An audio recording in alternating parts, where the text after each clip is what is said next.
I think the mental model most of us have in our heads of how people learn things and how things are taught is that, people are sort of empty vessels that are ready to be filled with knowledge. And in a classroom, every student is like an empty little vase, and the teacher is like pouring the knowledge into all of their vases, and then they understand something, right? The people who've thought about this, they call this Instructionism. The focus in this approach is on the teaching.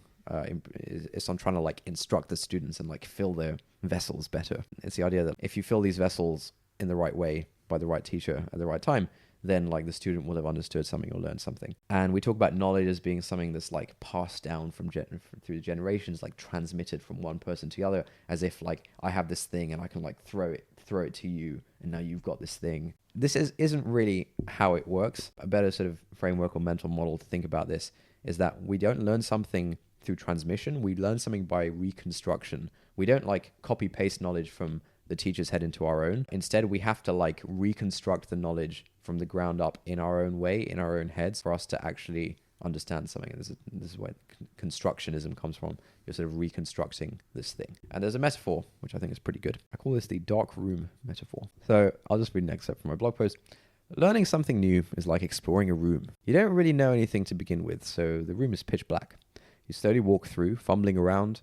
You bump into things. You trip over things. You're not sure exactly what the things are, but you can feel out their shapes. You slowly build up a map of the room in your head. Eventually, you find the light switch and turn it on, and everything comes together. It all makes sense. That's one way to find out what's in the room. Another way is for someone to take a picture of what's inside and just show you. On the face of it, this accomplishes the same thing. Much faster, you get to know what's in the room.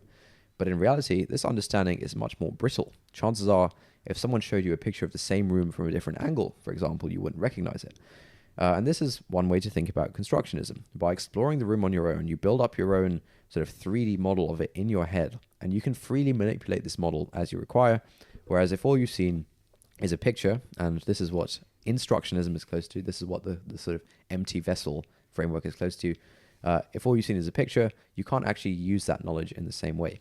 And so one of the big kind of principles of constructionism, a guy called Seymour Papert was really big on this. He thinks that it's really important to learn through making. And one of the ideas is that learning happens best through experience and actually sort of doing or making something. It's better to explore the room, in my metaphor, because you're actively engaged in the experience, and so you're sort of developing your own mental model of it. But sort of in this sort of constructionist approach, it's you're kind of creating something that's meaningful for you.